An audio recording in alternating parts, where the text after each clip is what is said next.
Well, welcome back to another episode of Enneagram Story Podcast. I'm your wonderful Joe Cool, as my shirt says, host Braylon Williams. And I want to say thank you for joining me once again for another episode. But say this is your first time listening to this podcast. What you can expect out of this podcast is a combination of reality and the Enneagram and how those two work together, more specific, how the Enneagram is like helping us become better people. In my opinion, I say it's one of the best tools to make the good in us better and the bad in us good. That's my opinion of it. Uh, and I always like to start out every show just talking about who I am as a person, what's happening in my life. It just helps make the podcast more personal, and it gives you a glimpse into me. But honestly, right now, there's not much going on. But as I'm recording this episode, I am just blown away about and how this episode right now is episode 11. And just thinking of the timeline of the podcast, conception of this season, idea formation, and then saying what each episode is going to be about, and then to now be recording and have 10 of them already released as of now. And so I was just thinking about it this morning. It's like it takes weeks to months to plan and produce each episode, but each episode only takes within hours to be over with once it's release date for those episodes. And so it's a funny concept to be so much effort, but in the end, is so little to like, you know, be done in the releasing part of it. But I love doing it. This is the fourth season, and I'm hoping for at least two more seasons of this podcast. So, but yeah, other than that, I'm just, because recording this is still summertime, and I'm just really ready to be back in August, because being that my full-time job is substitute teaching at this point in life, because I have yet to find something else, life is boring because I have nowhere to go. I'm really just stuck at home most of the time, but I love doing it. Days like this when I get to record with guests gives me a break in the monotony of life. So I love being able to do this virtually, for one, because it gives more range of who I can bring onto the show. So I love doing it. But with that being said, I am more interested in today's show because it really encompasses everything that we've talked about thus far. Because that is my honor to have a special guest on today. So, with that being said, I'm going to begin the official introduction of today's guest. So, nestled between the devastation of Good Friday and the joy of Resurrection Sunday is the confusion, the anger, and the hopelessness of Holy Saturday. It is a reminder that most of our lives are lived in this middle space after something has ended but the new has not yet begun. How do we navigate the uncertainty and pain of living in the space between what once was and what will be? How do we walk by faith when the future is dark and unclear? In his book Liminal, Transitions, Thresholds, and Waiting with God in the Space Between, author and pastor Mike Brown offers real-life examples to help us understand what it means to wait on God. This honest and insightful book would help you, one, experience comfort and hope when you feel lost. Two, discover how God is at work between endings and new beginnings, and be encouraged and equipped to better engage with Jesus during dry seasons in life. And it will also help you gain honest and insightful ways on how to learn how to the small disciplines of silence, stillness, and meditation keep us tethered to God in the wilderness of waiting. And that's why I am glad to be joined by pastor and author Mike Brown today. And today we're going to have a conversation about liminal space, what it is, and how to use it to our advantage. But before we jump into our conversation, here's a biography on the person of Mike Brown. So Mike Brown lives and works in Los Angeles with his wife Amy of 20 years, their 4 biological children, Michael, Luke, Hudson, and Grace, and any number of children in the foster care system, helping them and their parents be reunified. In addition to his cross-cultural work hosting and training short-term missionaries in Mexico, church planting, and pastoring for 2 decades, he is currently the executive director of the Family Table, which is a nonprofit that works with vulnerable children and families in the foster care system. As an advocate, coach, and consultant, he serves as liaison between government agencies and local churches to help reverse the foster care crisis in Los Angeles. If he isn't reading a book, exploring a national park, or talking too loud about music and movies, then you can find him alone in the Pacific Ocean on his paddleboard. With no further ado, let's welcome Mike Brown onto the show. Well, let me officially welcome you to the podcast. Thank you. And I hate to say so many generic questions, but like there's no other way to say this. How is life going, happening, unveiling for you? I am, for the past 10 years, on the inner journey of more self-awareness. Okay. And so I find myself focusing less on the actual life happening around me to my response to it and what's going on inside me to all of that. I'm in a new season of my life. I've been married for 23 years. We have 4 children, and 2 of those are adult children, which is really a different season where I'm learning how to relate differently to adult kids.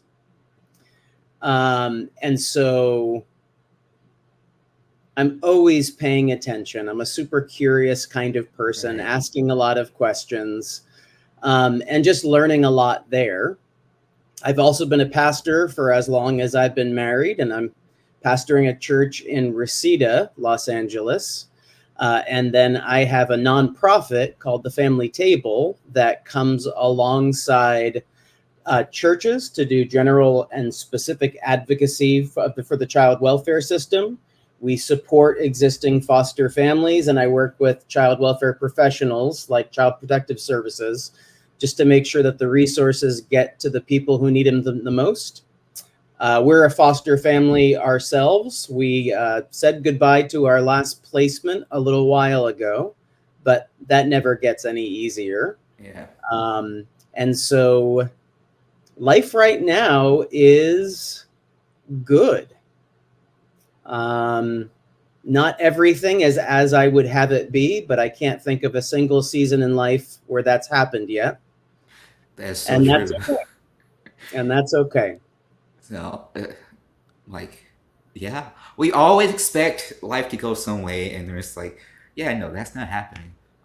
But yep, I'm right there with you right now. I'm like, this was not my expectancy for life out of college, but just trying to make the best of it. Yep. But you mentioned the Family Table, and I'm glad you brought that up because I wanted to kind of ask you about that. What's the story behind that? Is that something that you and your wife founded, or is that like something that you became was already founded, but you became the executive director of? Yeah, so we started it. It was probably about 2018. I was pastoring a church in Burbank, and God started to bring a lot of families who were foster or adoptive families. And I had one particularly bold young woman come up to me and say, I don't think you know how to love our family well, but I'd like to teach you. And she was absolutely right. I knew nothing about the world of foster care. It was one of those ideas I know about, like starving children, but they're not in my home. And I began to go down the rabbit hole, realizing how prevalent this was. So Los Angeles County alone has the largest child welfare crisis in the nation. We have 36,000 children in out-of-home care. And within any 3-mile radius, there are hundreds to thousands of kids in out-of-home care that I had no idea about. And so I began to learn more and more about that. At the same time, my wife and I had begun our own soul care work for the first time. We were probably about 38, 39, so right on target for the midlife unraveling, and began to just reevaluate everything we were doing. And for me, I have been a pastor since I was 23 years old. And what that means for me is that I have never known life apart from the ministry. Yeah. I have never known life apart from being the guy in charge.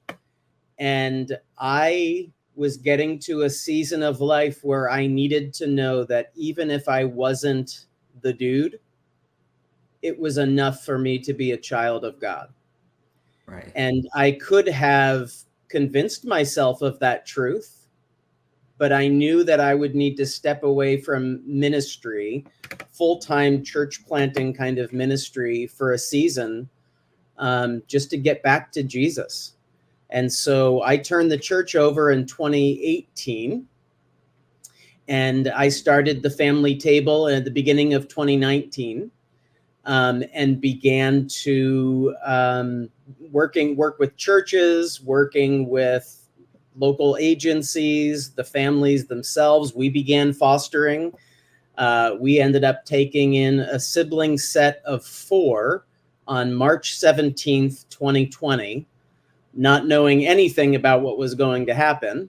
And so we had 8 kids in the house for the entirety of the pandemic, and just learned best how to care for children. Learned our heart in particular, because we already have a large family, was to come alongside parents who are struggling to help them get their kids back. We didn't go into it with the expectation of adopting, but we wanted to help families who just needed an advocate, needed someone in their corner to help them get their kids back. And so that's what we've been doing since then. And so I still do family table, working with churches across Los Angeles. But then I came back in to help a struggling church that was doing a revitalization project in October of 22. So now I'm doing both those things right now. Sounds like you've had a fun but like whirlwind of experience, and I can only imagine Been a how lot. that messes with your mind as you're learning new things, also trying to refine the things you already know. And so Yeah. my It's next also been a question. personality. Oh yeah, and I thrive in high risk, high change circumstances. yeah, and so on that line, how as being, make sure I get this right. You said you're an 8 wing 7, right? What's that? You're Enneagram type 8 wing 7, 8 wing 7. and so like they are control, but also on the fun side of life because of that 7 wing. So like, how has knowing the Enneagram? I don't know if you have extensive knowledge, but the little that what you do know, how has it like helped mold and facilitate everything that you've experienced and gone through with pastoral work, with the family table, with reunification of the children? How has it kind of like all encompassed itself around The Enneagram has changed my life, my marriage, my inner world, my relationship to Jesus. I began to learn about the Enneagram in 2015, and my wife and I were part of a soul care cohort that focused pretty heavily on doing your inner work through the lens of the Enneagram. And we began to really dive in, and it's not an over exaggeration to say it changed the way I understand myself and my wife. So she's an Enneagram 2, I'm an Enneagram 8. So in health, I go to 2, in stress, she goes to 8. So there is an understanding that we have of when we're both healthy and when we're not. It was also the introduction to me that all of my greatest strengths have their own unique shadow that I wasn't really paying attention to before that. And I remember when we first took the Enneagram, I remember there was never a question what number I was, because as soon as we looked at it, I was like, well, clearly 8's the best number. So that's the number I'm going to be. And there was never. Now, I will say this, though. It's interesting. I identify with the shadow side of the 3 more than the shadow side of the 8. I'm not a bully. I'm not controlling. I'm not any of the negative side of an 8. I'm far more like a 3 in some of the negative aspects of it. But it helped me understand myself in a way that I was just ready to do. There's something about midlife where you're not a child anymore, but you still have a lot of years ahead of you. But now you have enough experience to look back on and ask a different set of questions for the second half of life, which for me was, who is it that I want to become? Who is it that God has shaped me to be? What are those things that are natural to my personality and constitution? And what are the areas that actually need redemption? Like Pete Scazzaro talks about dying to the wrong things. I'm brilliant at dying to all the wrong things, but the Enneagram helped to shape those areas that I genuinely did need to work on. The Enneagram led me to a conversation with one of my leaders, and we had been going through this as a staff. And the person looked across the table at me and he said, "Do you have any idea what it's like to be in your presence?" And I had never considered that question ever. And he proceeded to tell me what it was like for someone to be across the table in a conversation with me. And he went into specificity of what it's like when I'm doing well, what it's like when I'm not doing well, what it is I think is being transmitted is not always what's being received. And particularly for me as an Enneagram 8, learning how to notch back the intensity that I think is a connection with people and is draining for them. Like, why are you always at an 11 all the time? Right. And I'm like, oh, this is good. This is what we're doing. So that helped me grow tremendously in understanding that what was going on in my mind and my heart wasn't always coming across the way that I thought it was.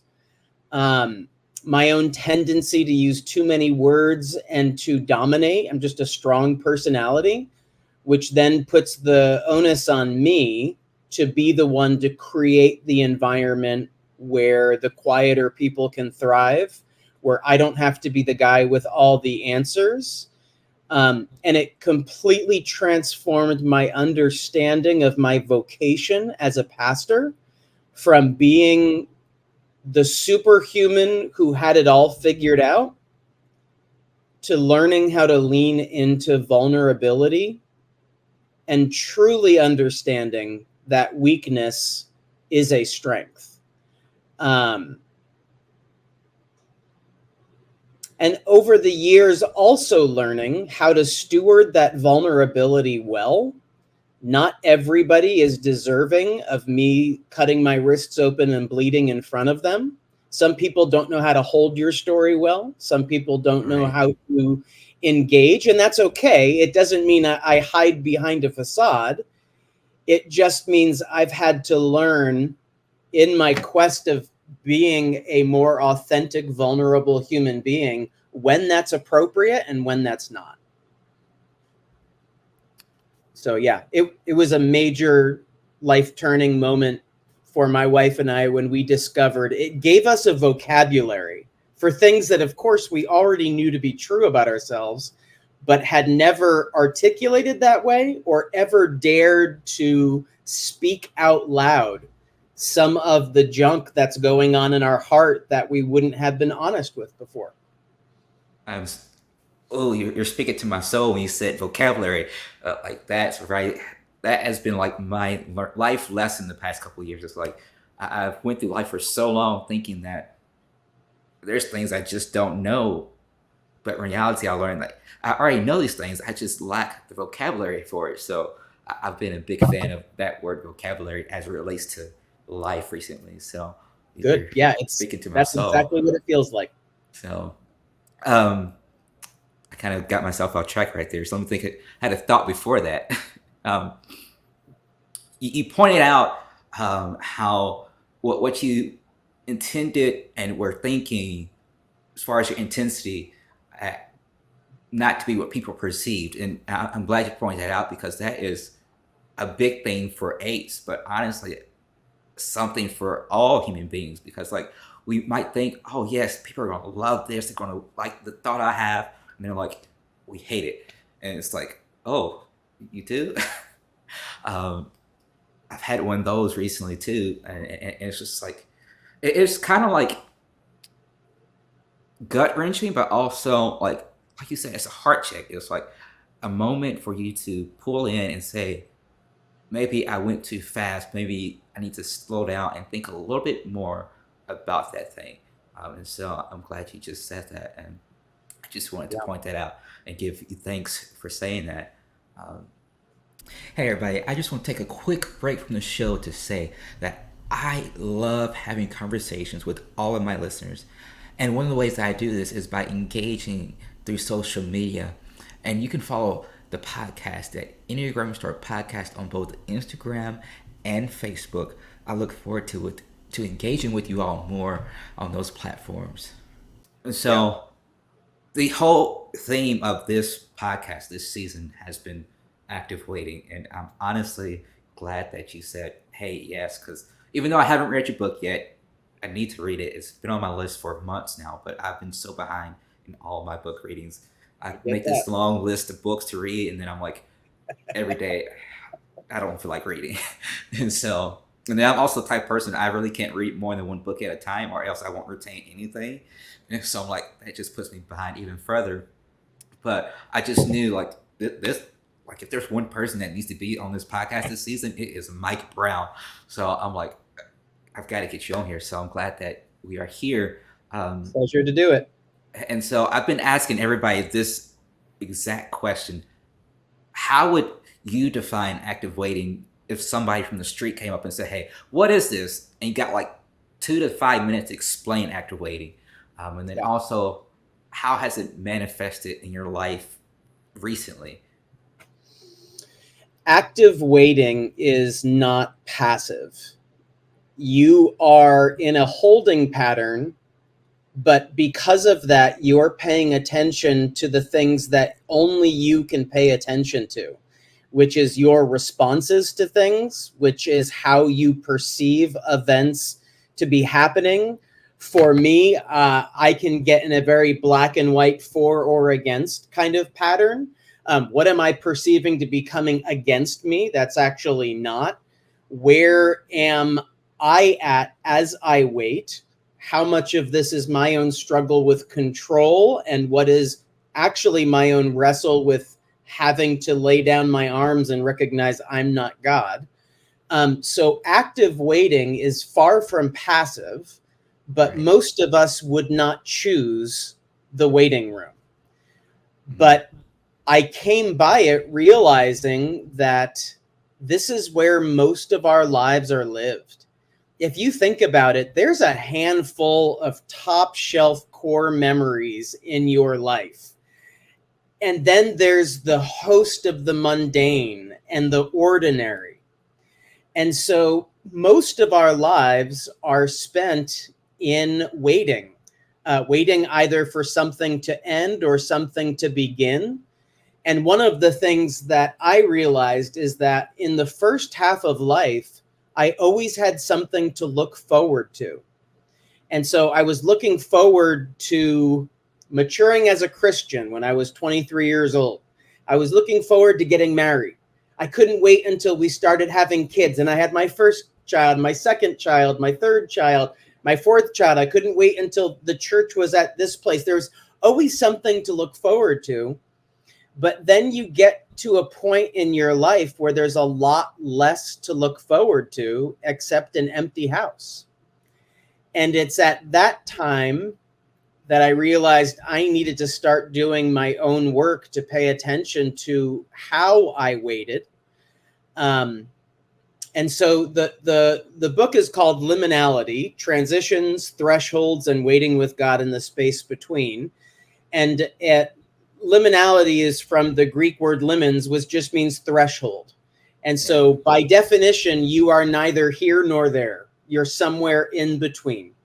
And so I started to do a lot of thinking about the liminal spaces in our lives, that from my experience, we typically don't choose at the beginning of our journey. But I think as we get better at active waiting, we can choose to plan liminal seasons where I'm not going to be driving forward. I'm not going to be looking for the next thing. My mind's always in the future. And so for me, it is being present in my body with what is, which has been a discipline I've had to learn, and choosing those times when waiting is going to lead to the greater amount of fruit.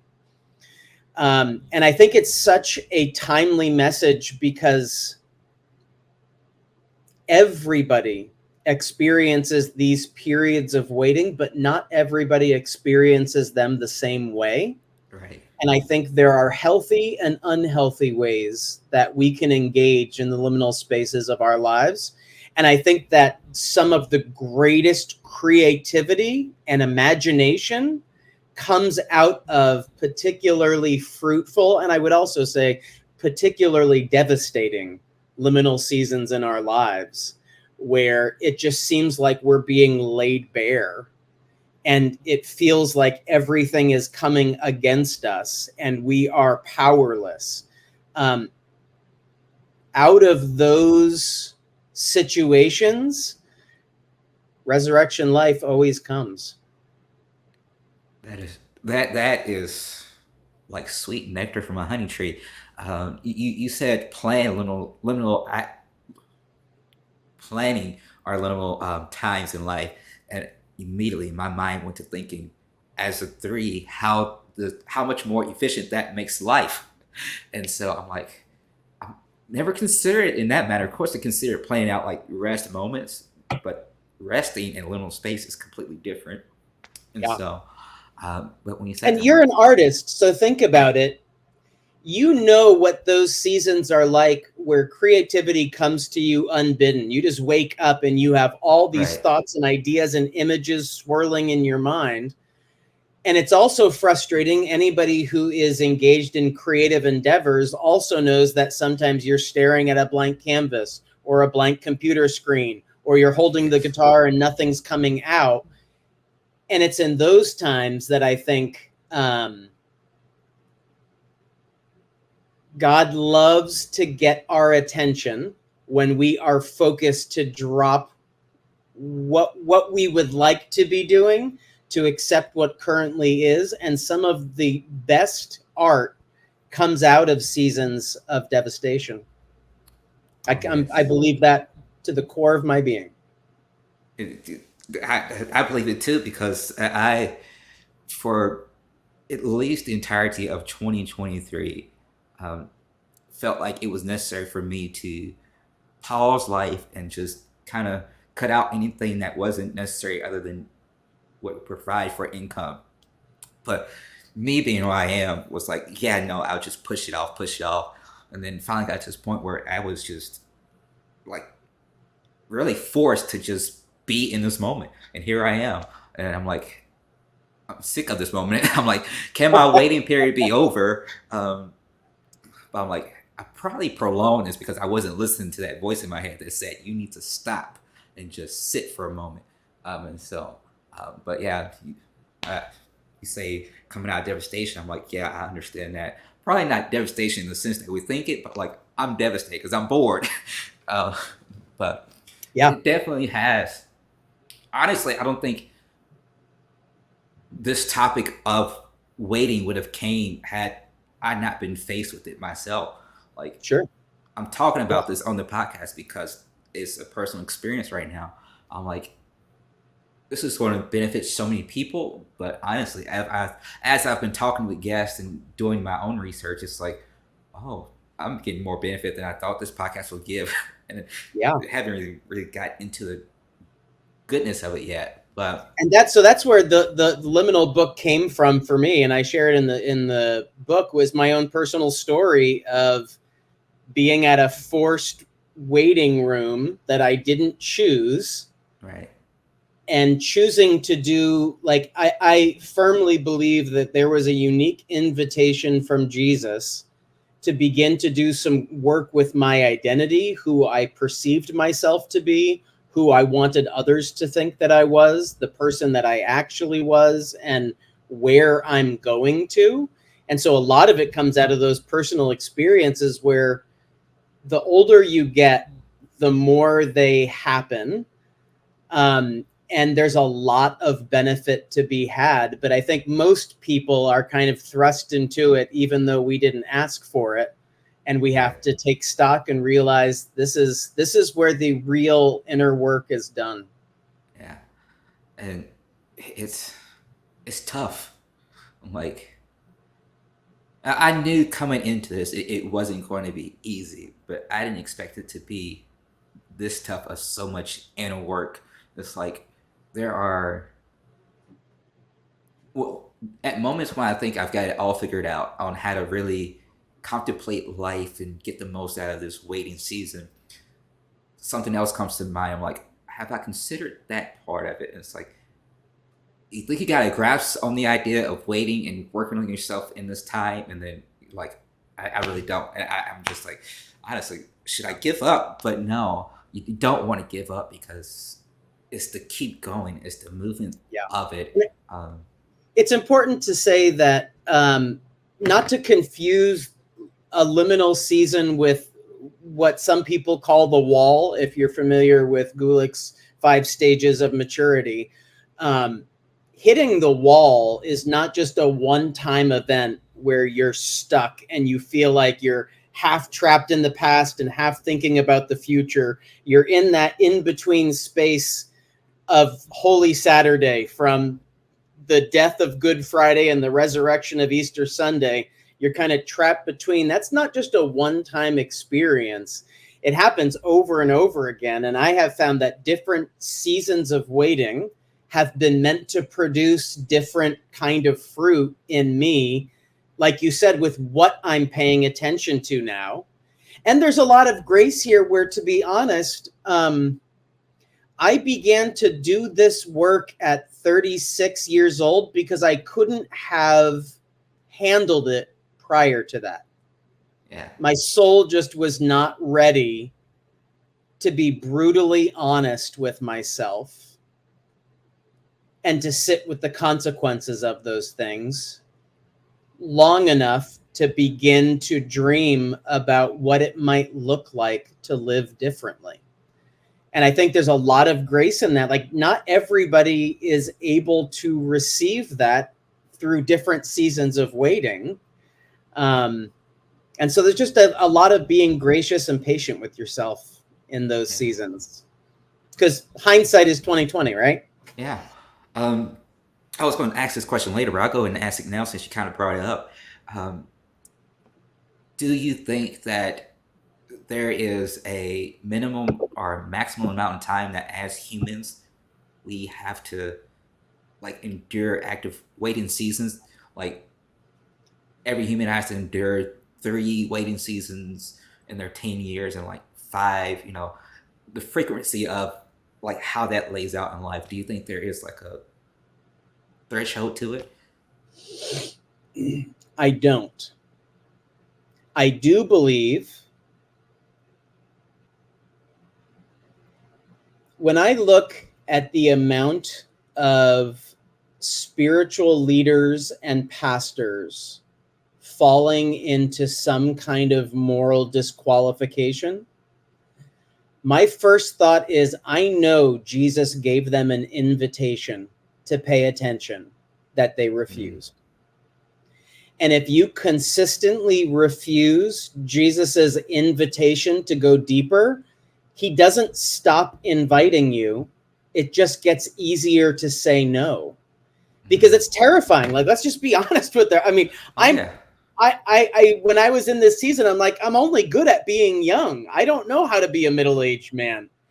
And so if we refuse that invitation, he keeps the hound of heaven, right? He keeps coming after us, but it cauterizes our own soul, where it gets easier to say no, to say tomorrow, to stay busy, to numb, to throw ourselves into the things that we already know we're good at. And the only grace that I took hold of during that season was saying yes to the invitation. And it undid me, because I realized that I had built a facade of who I wanted you to think I was, rather than the person I was. And this is also unique to people in full-time ministry, where at 23 years old, I was expected to be the Bible answer man about every possible thing. And then when I planted a church, I was supposed to have the playbook for how all of this was going to go. People are coming to you for marriage counseling and premarital counseling and help with their lives and decision making. And I took all of that on myself, that I had to know how to do all of these things. And if I didn't know how to do it, I had to know how to BS my way through it, so you thought I did. Yeah. And so, like I say in the book, when I was young, there were three things that were true. I was young, I was gifted, and I was insecure.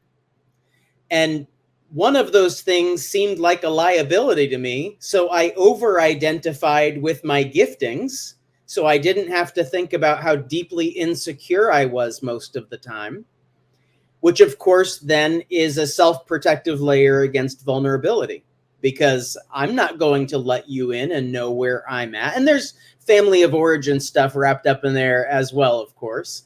But that was my journey of learning that my role was not to have everything figured out and tell you how this was going to go.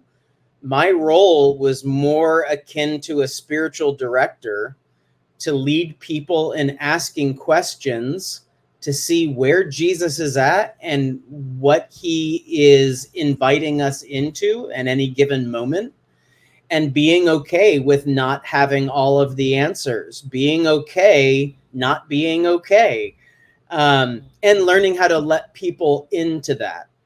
And that was one of the most difficult seasons of my life.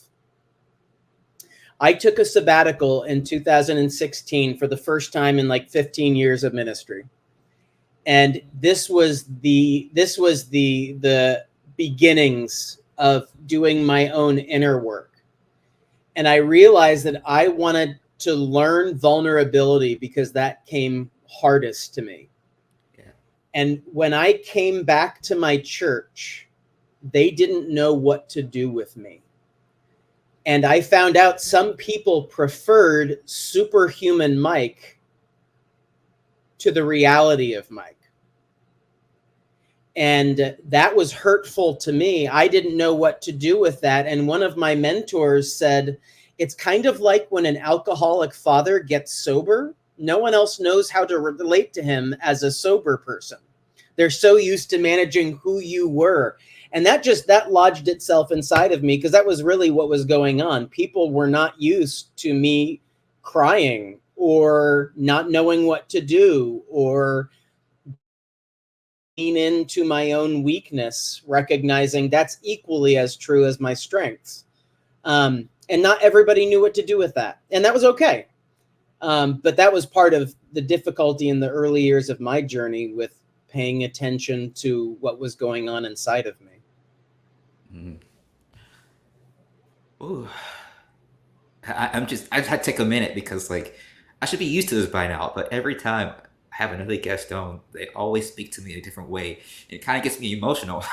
Like you're speaking to my heart, cutting right there. Um, Good. It's so pretty universal, isn't it? Like we yeah, all experience these things. We might experience them different, and I think that's where the Enneagram helps to be able to give that vocabulary to how I'm experiencing the same stimuli. But even then, that's where the growth comes from, knowing for me, wired the way that I'm wired, how I can best step into what's currently happening, knowing where my unique pitfalls are going to be, as well as what my unique strengths are in this situation that I can lend, and holding both equally. yeah, Because maturity is the ability to hold the tension between what is and what will be, and being okay with that tension, not falling apart because it's not one or the other. And that never ends, man. never.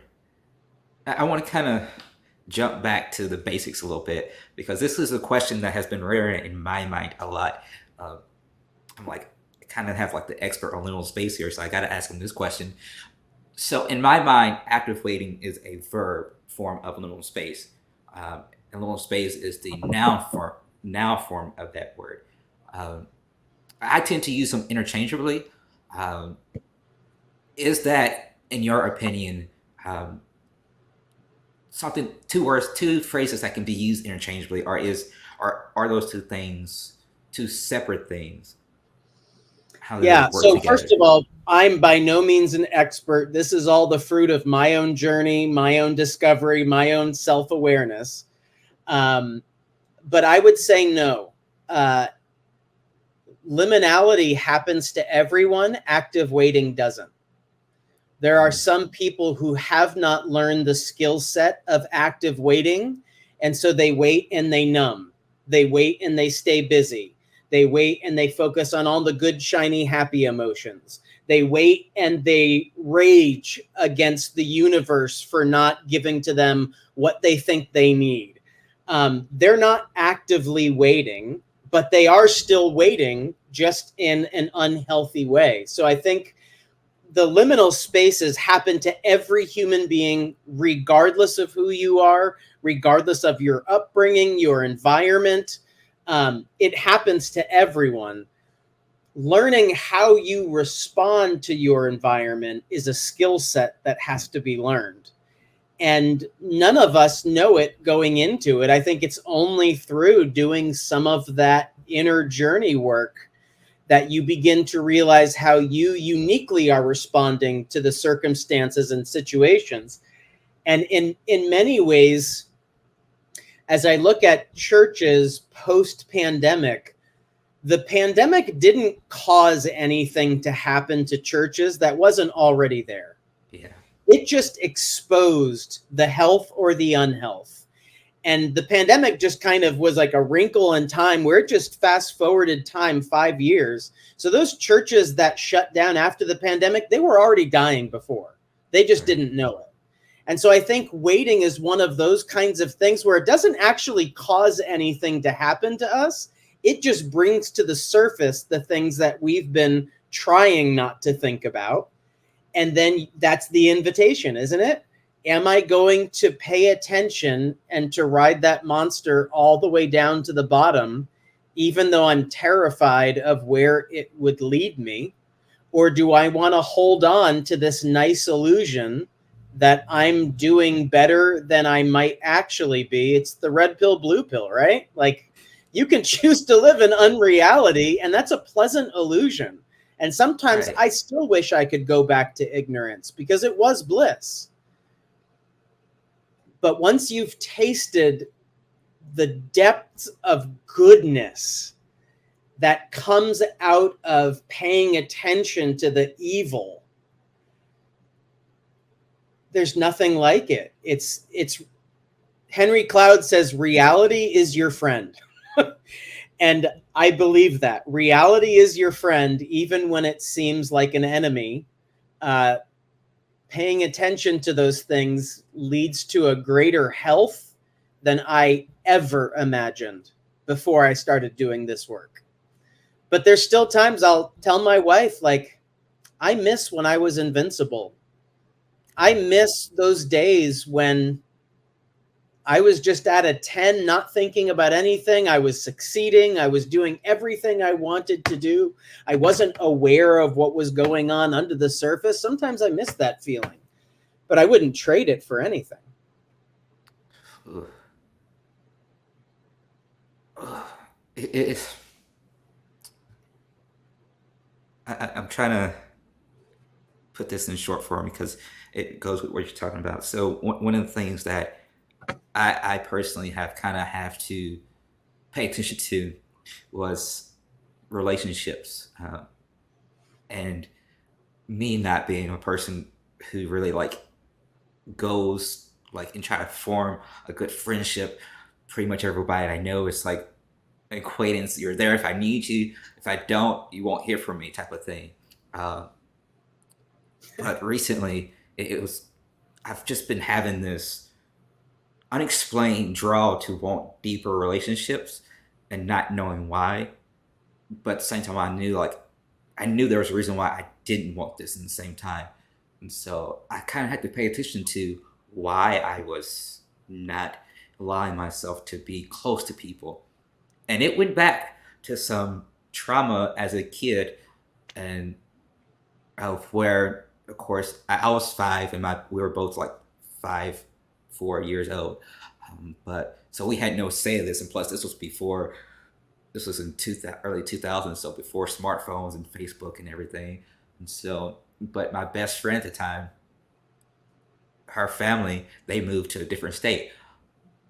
And so, unrecognizably, as a little kid, you shut that part off. You're like, I don't want to lose that close of a friendship ever again. So you're like, what way can that not happen? Don't make friends at all. Just meet people when you need them. But that is no way to live life. And Yeah. but it's been tough. You're speaking my story too. I didn't realize how many wounds of abandonment and betrayal I had until I started paying attention. And then I thought of this story when I was 6-year-old, and this story when I was 10, and something that happened in high school, and all these things I hadn't thought about. And of course, for an Enneagram 3, relationships are inefficient. Yeah. It's like, why do I want this? But at the same time, it's like it's one of those things, like, it's hard to explain why you want it, but you don't want it because you could do so much more without it. But it was like just figuring that out, and now trying to figure out the dirty work on how to make it possible, but at the same time be efficient. It's like tough work. I'm like, okay, I can shut everything out and do this and lose time here and make actual good relationships, but I don't want to do that because I still want to be efficient in my business and everything. So it's like in a whirlwind right now, like one of those. What is that machine? It's a party machine. Like the tornado, and it typically has like money in it. I forget what it's called, but like it spins the money around. Yeah. I forgot. I know what you're talking about. It's one of those things, like you have everything going around you. You could grab it, but it's like, what do you want to grab? And like, you can't really tell what is what, because a $1 bill looks like $100 bills, and it's a whole different scenario. But I'm still learning how to be a good friend. That does not come natural to me either, because I'm so task oriented. Yeah. That it's an intentional shifting for me to go into people mode, where thinking of the ability that I have to help draw someone else out, to bring joy, and to help them, where you're not the focus, you're not the center, you're just the conduit that God's using to get a hold of someone else's heart. And a lot of that, for me, in relationship happens when I rid myself of any expectations or desires for what I hope this relationship is going to provide for me, and just accepting what this relationship actually is. And in ministry, I had a lot of confusion of what were church friendships and what were deep relationships. And I confused those two quite a bit. And so I would get hurt when I thought we had a depth of relationship that turned out to be, no, I was just your pastor and we were good with each other, but you weren't going to check up on me when you hadn't Yeah. seen me for a while. Those kinds of things. And just learning to accept the kind of relationships that are. And honestly, man, like, if you can go through life with 3 to 5 most deep soul level friendships, you're luckier than most. It's a challenge. Um, I had a thought and I lost it as soon as it came to me. So I'm trying to see if I can get it back. It was something you said. I can't get it, so I'm just going to move on. Um, but yeah, it's tough. I I don't know if I've actually right now the book I'm reading is called Find Your People. I'm looking at it, so it reminded me of it. By Jeannie Allen. It's basically she's trying to guide you on how to build deep community. I'm like, yeah, this is great stuff, but I don't know if I want to do this. It seems like too much work for something that you're not guaranteed to get what you could get. I'm like, I really need a guarantee. I'm a person of guarantees. Like, Yeah. if I'm gonna do the So work, one of the ways that I've framed this, I was just having this conversation with my son, who he's 21, and he was sharing how he's been looking for a relationship for so long and then let down and frustrated when it doesn't happen. And I think the word relationship has so much baggage around it yeah, that you can't guarantee. So I favor the word connection, mm, because you can have a genuine connection with another human being without relationship. It might lead to a relationship, it might not, but the moment of connection was real. And so I was encouraging my son, like, don't go around looking for your person, but look for those moments of connection with someone. It might be for a night, it might be for a week, it might be for a season. But when you focus on connection, that's a reasonable goal. If I sit across from you and I am a skillful enough listener and curious about what's going on inside of you, we can generate a moment of connection that's mutually satisfying. And that might lead to a relationship, but I don't know. There's stuff going on inside of both of us that we're unaware of. But connection is real and happens all the time. But if you're only focused on the relationship, sometimes you devalue or miss the actual connections that are happening along the way, of like, that was just a really great conversation. I'm really so glad I stopped to talk to my neighbor right there, or whatever the case is. Slowing down long enough to pay attention, like, this is a genuine human connection. And it might lead to a relationship, it might not, but I'm going to treasure what just happened and hope that that happens more. you, you have just lit a light bulb in my brain because as a business owner, I do a lot of networking in the community.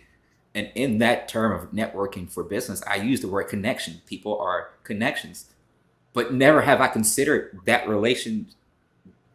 Like, mind blown right now. Thank you. You're And welcome. that's not even a topic we're here to talk about. That's all free stuff in this episode. The Yeah, relationships no, and it's, connections. think about how you feel when you're sitting across from someone that allows you the time and space to share your story without judgment, without comment, without throwing Bible verses on it, without telling you what you should be doing. Those are some of the most powerful moments in life. And every one of us has the capacity to learn how to do that. Right. And that's Right. just good, man. That's good. That's this happens every time. I bring a guest on, try to talk about one thing, and then we end up talking about two different things. But it's all good stuff. It makes me be like, I need to do an episode on just that now. But that's good. That's I'm gonna write that down when we get finished. Go Connections for it. rather than relationships. That's a reminder right there. So back to the questions about liminal space, because that's what we're here for today.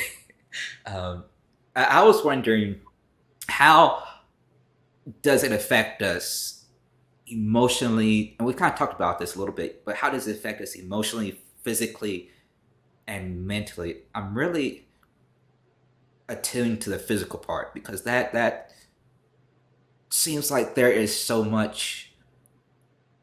There's not much of a generality of that, whereas emotionally and physically and mentally there seems to be more generality to people, but physically seems like it's different for a lot of people. Yeah. So Steve Cuss, I don't know if you know that name, does work with anxiety, and he says that most anxiety manifests itself in a spinning mind, a racing heart, or a tense body. Yeah. And we are all wired to pay attention to one of those. So for me, the idea of not having a spinning mind is unusual. Like my mind's always spinning. But when I stop to pay attention, I realize how tense my body is, but I'm not normally in touch with my body. So I'm learning how to pay attention to all three of those ways that anxiety manifests itself. And it could be boredom, it could be having rage conversations in your head with someone else, it could be any number of things. But I think that each person is wired to pay attention to those invitations differently. And so one of the part of the work that I've done is learning when I'm in the red, physically and mentally and emotionally. Mm-hmm.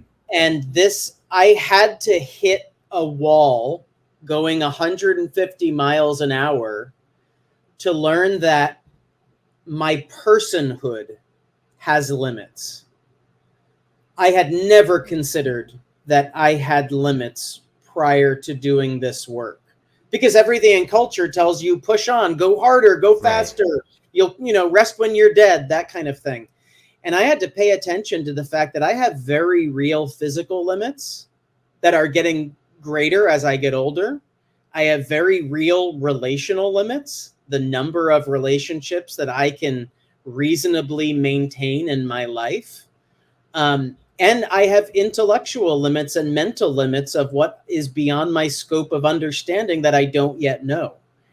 And so I think it's learning to pay attention, because all three of those are teachers that can help us clue into what's going on. So for me, control is just a major part of my tapestry of desires. And so when I start to get unhealthy, I start to focus on things that I can control. So all of a sudden, disorder becomes a project. I have to clean everything perfectly. I have to dominate my little corner of the Right. world so I can feel like all is well again. And that's not a bad thing necessarily, but I've gotten better at recognizing that is also an invitation. Or when I'm having conversations, imaginary conversations in my mind with people, telling them what I wish I told them, that's a sign of unhealth. I'm playing something out that's outside of my control, and I'm going to need to know where to go with that.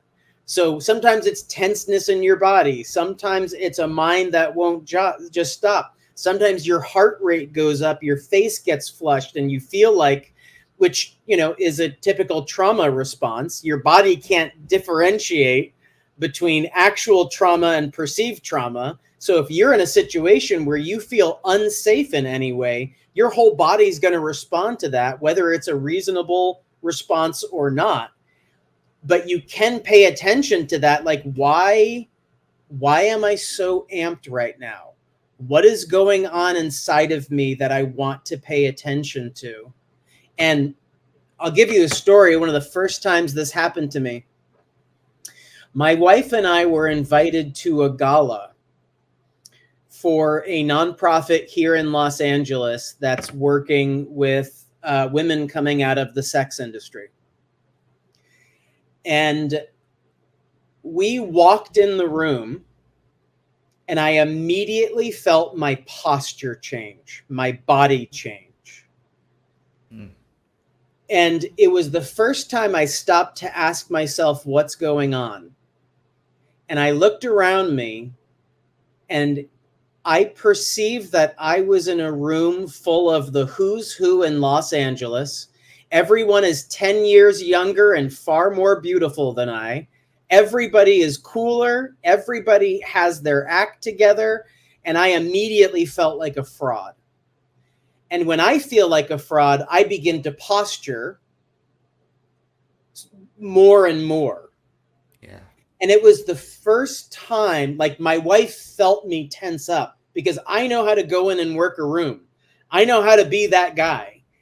And I remember pulling her aside. We went to get a drink and I was like, this is a new thing for me, but this is how I feel. I feel inadequate. I feel like I don't belong here.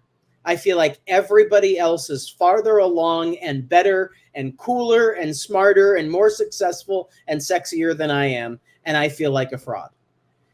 And that transformed not only my posture that night, but how I understand what kind of situations I'm likely to feel that way in. What kind of people are likely to bring out the worst in me? And what kind of accusations are likely just to wreck me? And then I can begin to pay attention with that, because one of the things that any therapist will tell you is that the goal is never actually getting everything under complete control. The goal is just paying attention to it when it happens so you know what to do with it. And maturity is just practicing that over and over and over again, where now I'm not less likely to feel that way necessarily, but I'm more likely to catch it earlier on, realizing this is exactly the kind of situation that I'm going to be more anxious in, and I need to pay attention to myself. Yeah. I like that. Well, I have one more like serious question before we kind of move into a fun little thing to close out the episode with. Um, from what I get from what you're saying, one of the key things about liminal space is to pay attention. So, what would be like two other like key phrases even that you might tell somebody to be on the lookout for when they're in liminal space? Yeah. If I could define pay attention by using three other words, maybe, Okay. I would say one is to be curious. And by that, I mean be curious about what you think is going on, what you hoped would happen, what you're afraid of, what is the worst thing that could happen that you are just sure is going to happen in this season, and to pay attention and be curious to what's going on inside of you during that time. Another thing would be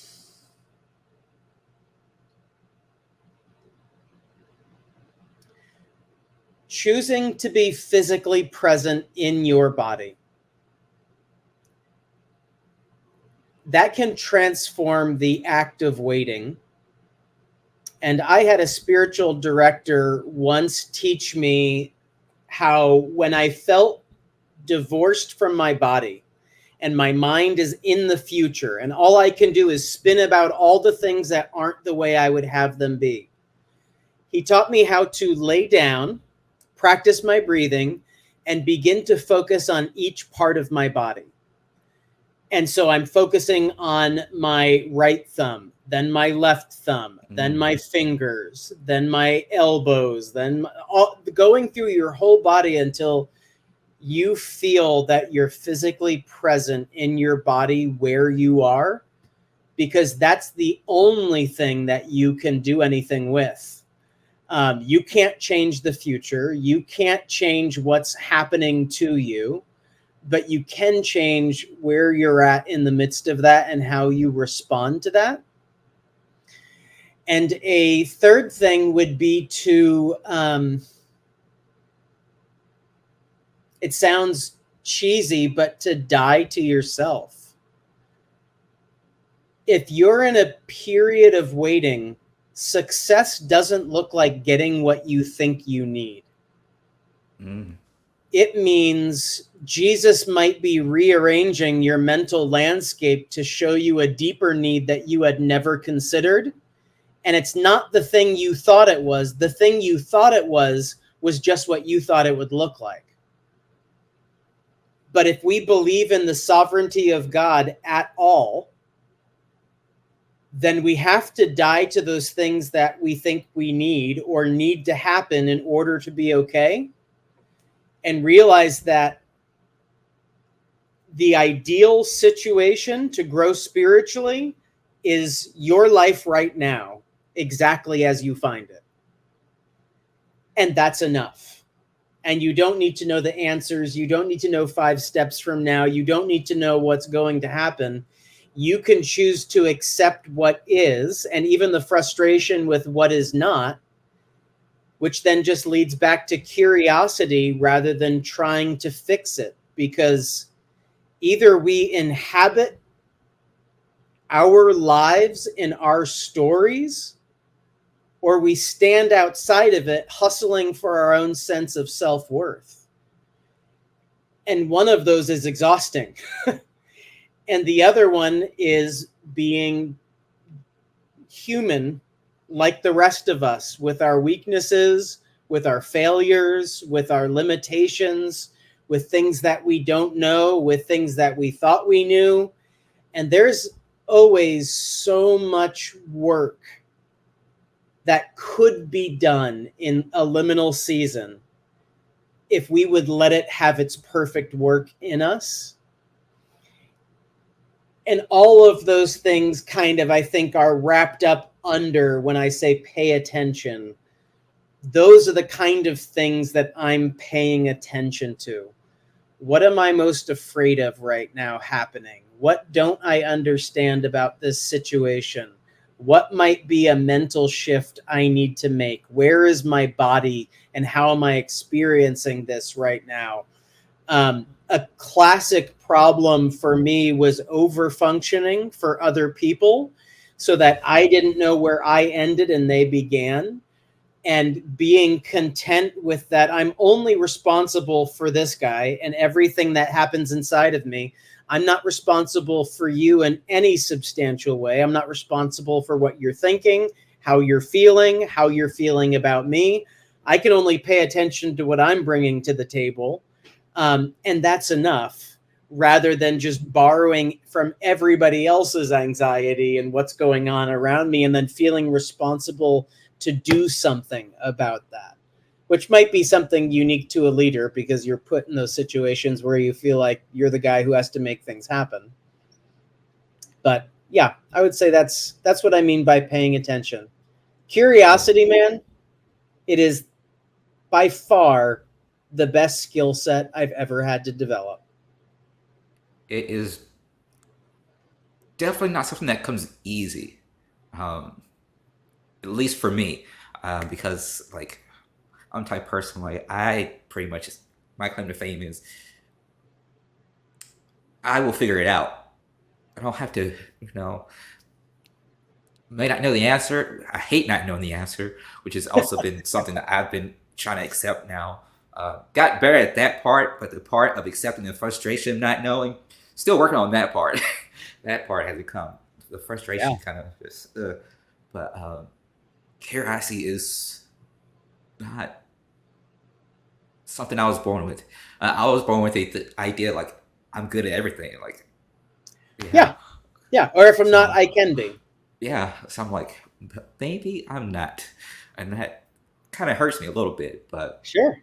And one last word about liminal spaces too, and I talk about this in the book. There are different seasons of our lives that you don't get to choose. And if we're paying attention, we would always like it to be summer all year long. Yes. No one's going to choose the cold death of winter. And yet it happens every year. No one's going to want to enter into the unsure new birth of spring, not knowing what's going to crop up, or choosing to die as leaves fall. Like, We want it to be all good all the time, Right. everything on the up and up. But part of this is you don't get to choose what season you're in, just as you don't choose the seasons around you. And it's never going to be summer all the time. There are going to be seasons of hiddenness and death and despair, just as there's going to be seasons of new birth and new life and growth and resurrection power. They're all part of the same one Yeah. life that you have to live. And I I will think say this. acceptance of that. Yeah. I will say this. Winter, I absolutely hate. Like, I don't like cold. I was born a person to be of heat. Um, but the thing I hate about spring is you don't really know the timing. Like, if it, some things could happen in an instant, some things could take weeks to happen. I'm like, what if I Yeah. could just know? Like, starts on the 10th of August and the success is going to come on the 13th. Like, that's what I need to know. When does it start and when is it going to end?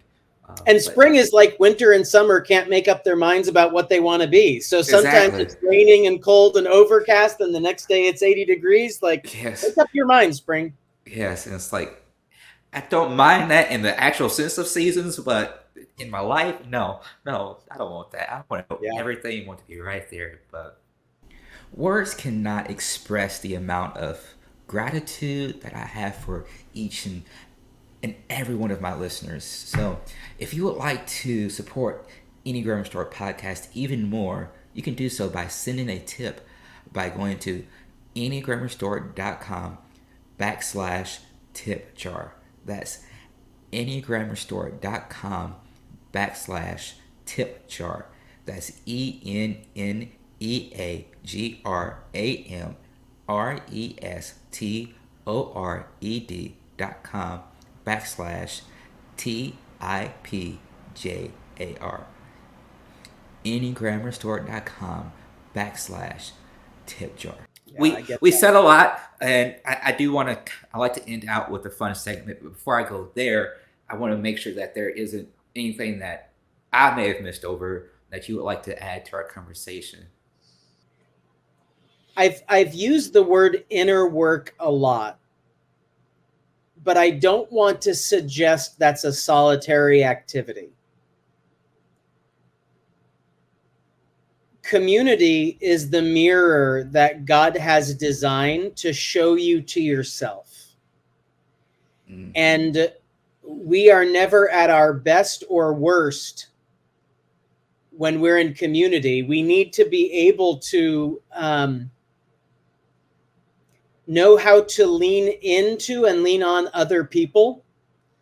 The biblical notion of community, not a power grab, not an authority struggle, not a people who are brought together of like interest, but a genuine community and solidarity with each other, is one of the highest pursuits. And I think of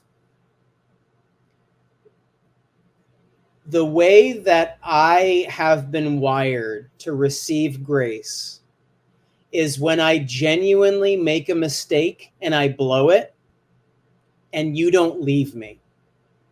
Just because I can't perform for you doesn't mean you're going to go away, doesn't mean you're going to find someone better. You accept that accepting me means accepting my weakness as well as what I bring to the table. And I feel God's love so deeply when someone is patient with my faults and with who I am, and isn't going to leave if I begin to underperform. Because that's my whole mental architecture, is if I perform well enough, you won't leave.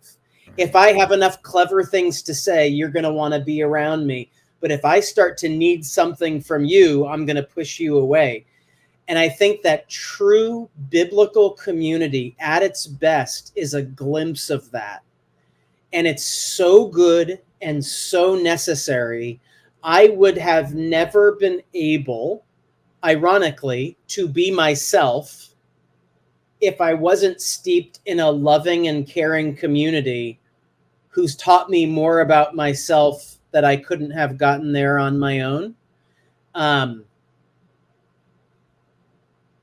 It's one of the highest goals as a human being to have that connection with other people. And it's a gift that not everybody experiences. And unfortunately, in our modern day religious landscape, when the church becomes more of an institution than it is a community of people equally in need of Jesus, there's a hierarchy that starts to develop. There's the pecking order. There's the gifts that we put on display and those that we don't celebrate. All of those things start coming into it. And part of my own growth, it has been learning to value the very people who are wired the opposite of me. And rather than seeing them as a threat, oh, they have something that I want for myself, recognizing they are more uniquely suited to contribute this to this conversation than I'm ever going to be.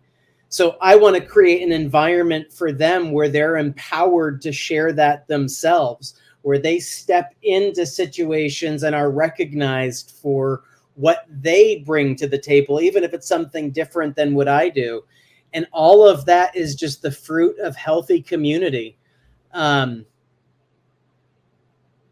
It's absolutely interrelated, I think, to active waiting. Oh, yes. I love that. It's and true because for me, myself,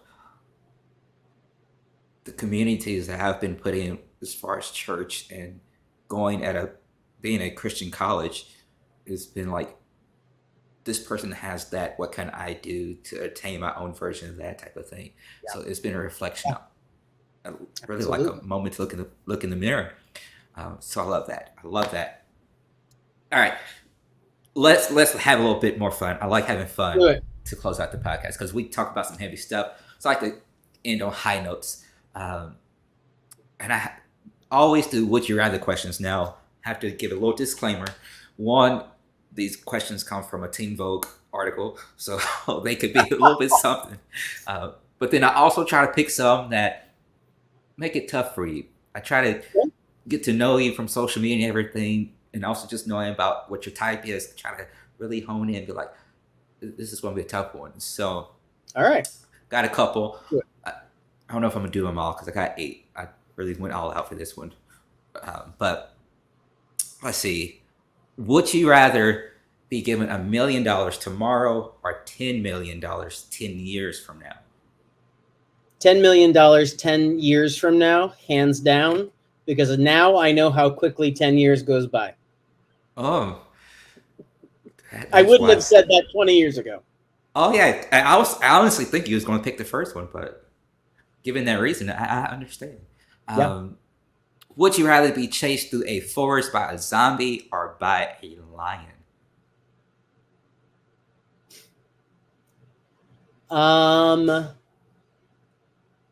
I start thinking logically, and I would say a lion because a lion can be killed. Clearly, the undead can't be killed. And yet, from all the zombie movies I've watched, I feel like I'm pretty well prepared for the zombie apocalypse. So I'm pretty sure I would make it out well. No, I'm going to go zombie because they're slow. Okay. Lions and it's only one, so, you know. It's only one. I could take down one zombie. Yeah. I could definitely do that. Stab him in the face with a penknife or something like that. Oh, yeah. I could take on one zombie. I don't know if I could take on a lion. I'd like to think I could, but I probably would die. Don't we all think we could take on a lion? Be like David. I'm sorry, but I kind of questioned that story. I'm like, really? That really had to be the work of the Lord because he had, 2 or 3 in it then? And it's just, I don't know. But live by faith and not by sight. I just wish I could have been around to send that. that would have been a cool movie right there. David and the Lions thing. Right. But anyway, here's a couple water questions. Would you rather swim in the ocean at night knowing a shark could be nearby or spend the night in a house you believed was haunted?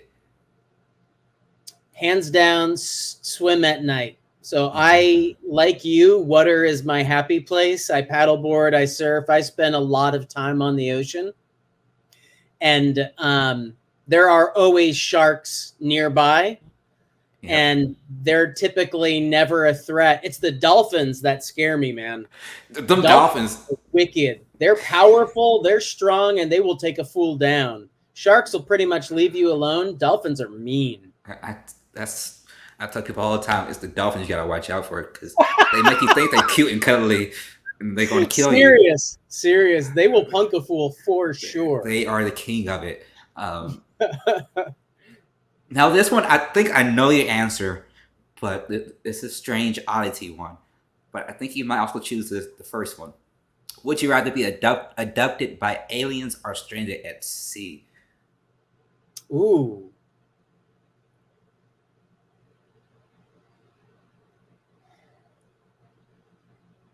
I think abducted by aliens, because then I could rely on myself to figure out a way out of the situation. Okay. Whereas if I'm lost at sea, the only help is someone coming to get me. Okay. Which is kind of a thin thing now since we don't really deliver much by sea anymore. That's right. It's just a scary thought to think of nothing but ocean for miles around. I don't have a good sense of direction, so I'd be doomed. Yeah. Um, would you rather live in a world without music or a world without movies?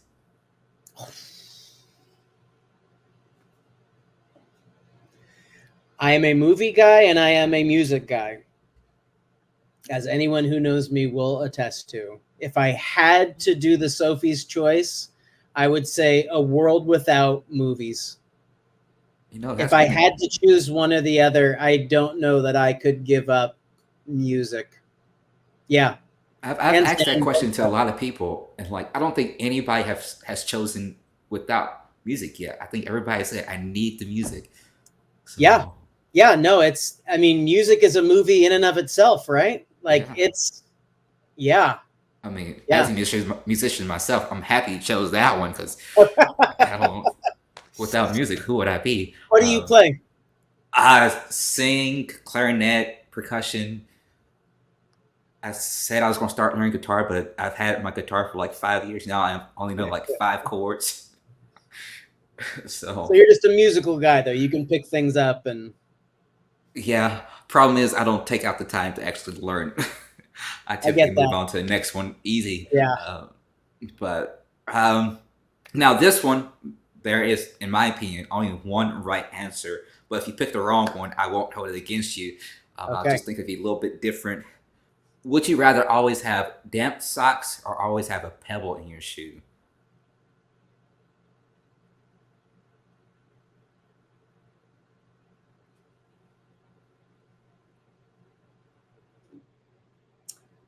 Huh. So a pebble could cause blisters, which would be more painful than a damp sock. But a damp sock would be consistently annoying. Ooh,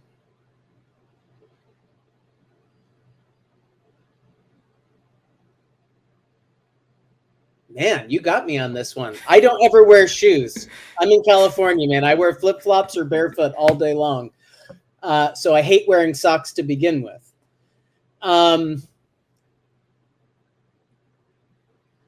I might have to say the pebble in the shoe because I could move it around with my feet so that it didn't hit in the wrong spot. And I could learn how to walk with the pebble in just the right place where it didn't bother me. Damp socks, there's nothing you can do anything about. This is where my That's mind goes with these questions. I love it. Well, the pebble, in my opinion, is the right answer because I absolutely hate damp socks. Like that's Yeah, just I wear a lot of running shoes because I used to run a lot, so they have holes in them, and so it's easy for water to get in, and it's like yeah, yeah. You day's can deal ruined. with that. But Yeah, the pebble, yeah, I mean, even still, you could position it in your shoe a little bit so it doesn't bother you, but then like maybe every 15 to 30 minutes you can dump it out, and then yeah, I guess that's another one right. just magically appears. Um, but Yeah, but yeah, no, so that's a good question. These are fun. definitely the pebble is way to go because damp socks. That's the You want to talk about ruining my day? Give me a pair of wet socks, and I'm gonna be like, no, I can't do anything. I'm staying home. Yep. So here's the thing, man. Like, these are silly questions, but they're actually really helpful to get to know someone else because it lets you in on what goes on in their mind Yeah, before they choose these things.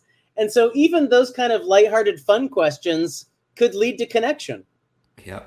And this one is a little bit more of a serious. This is the last one, and it's a little Okay. bit more of a serious one. Would you rather travel back in time to meet your ancestors, or travel forward in time to meet your descendants? That's great. I've That's got great. I've gotten like mixed ones on this one, so there hasn't been a balance yet. Oh man. My first, when you said ancestors, I said yes, clearly I would love to go back. That's like the ultimate family of origin Yes. conversation.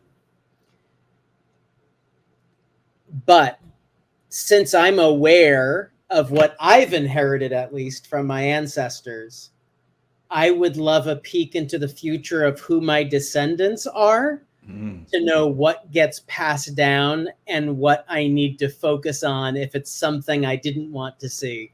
Um, yeah, I think I would choose future descendants. Are we going back to the present time? That's a good question. I would assume so. I would assume that you're only going for temporary.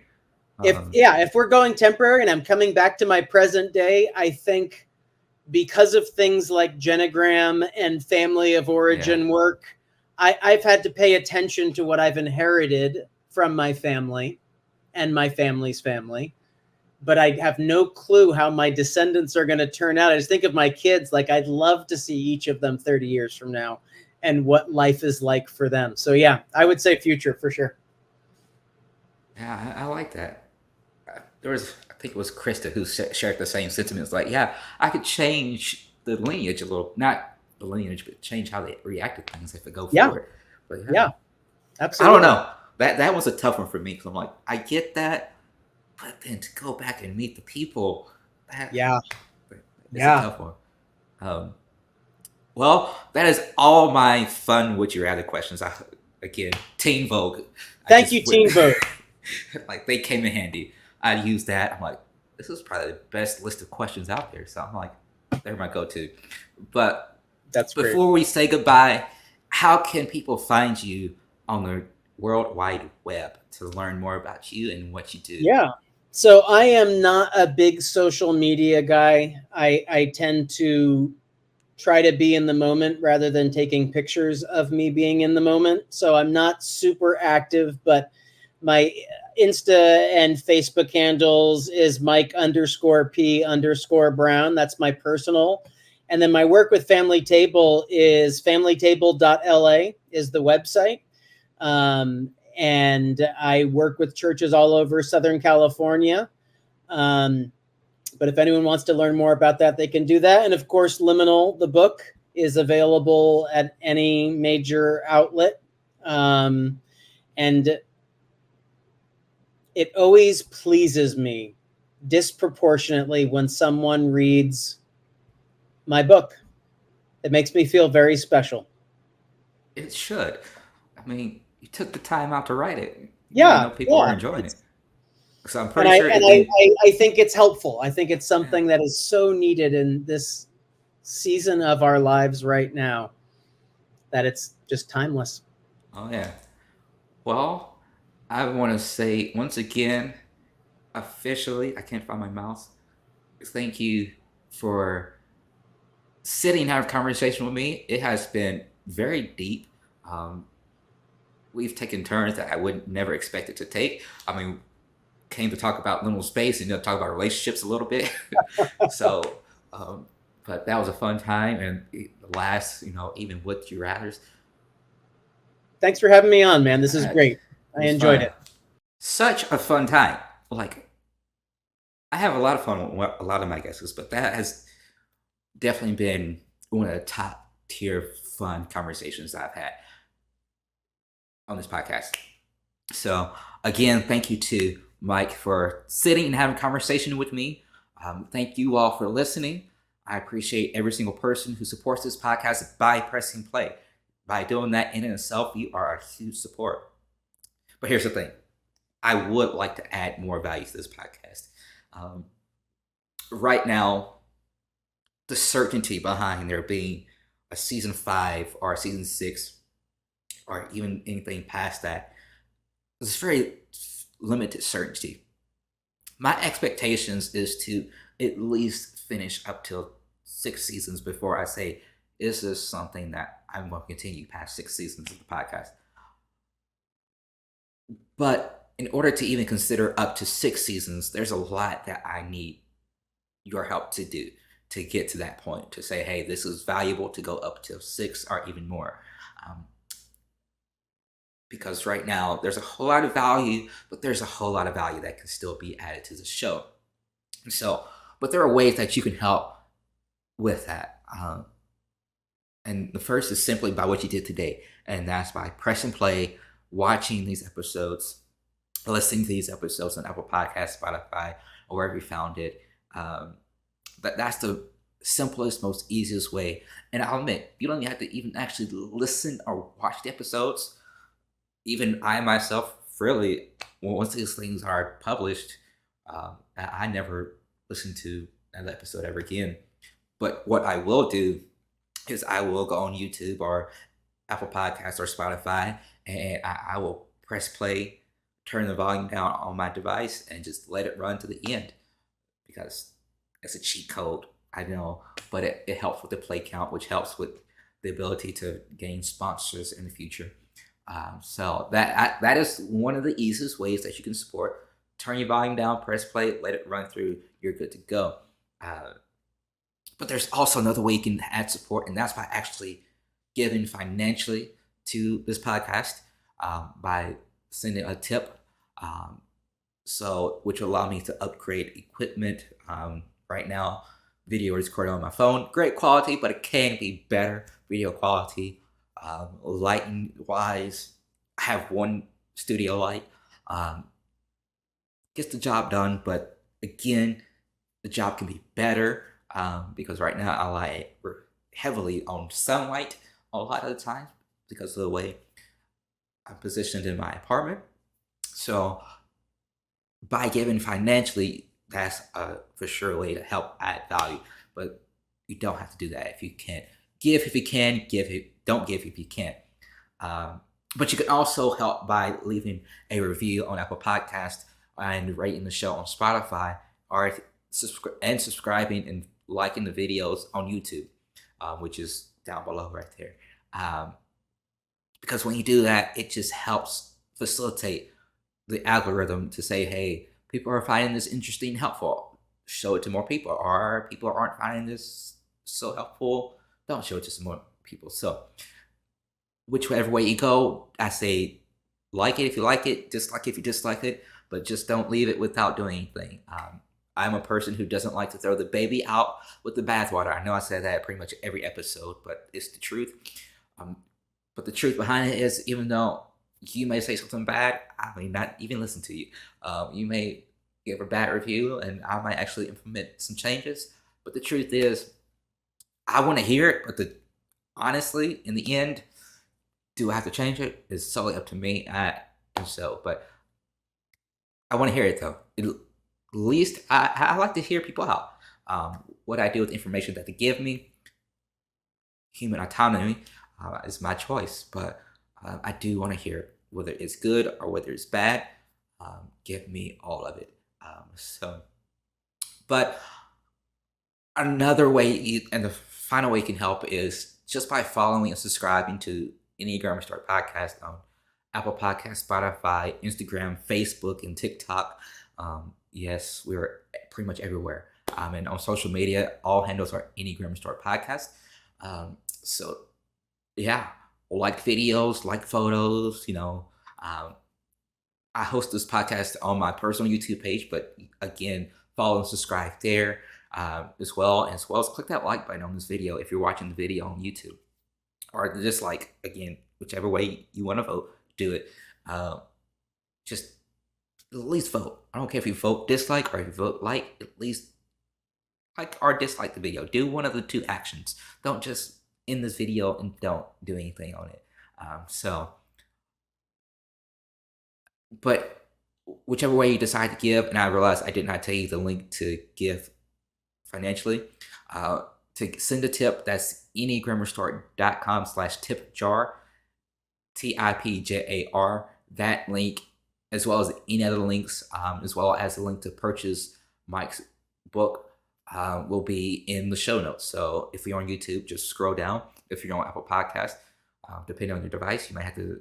It might be, if you're on Mac, it's going to be right there to the side. Just click more. But if you're on iPhone, you'll have to click out of the player and then go that way. But so just depending on your device, you can either scroll or click.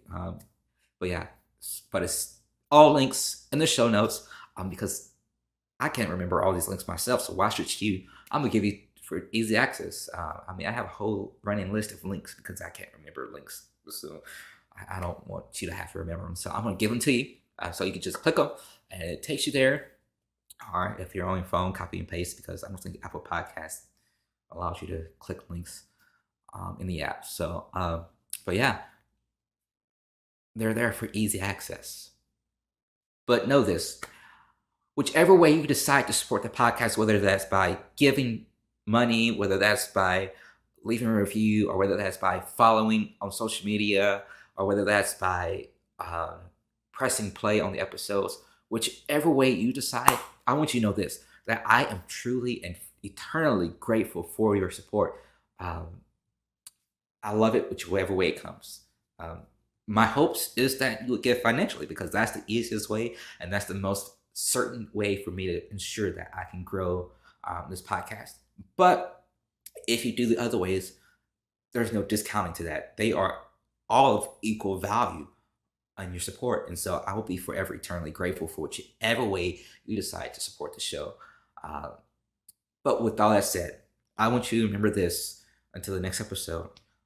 And by this point, if you're new, you should know this by heart, because I say it every time. But if you're also old, you should know this by heart too, because I've been saying this since the very first episode in 2021. So if you know this, I invite you to say the ending of this show with me. I say this is the best way to end the show, in my opinion.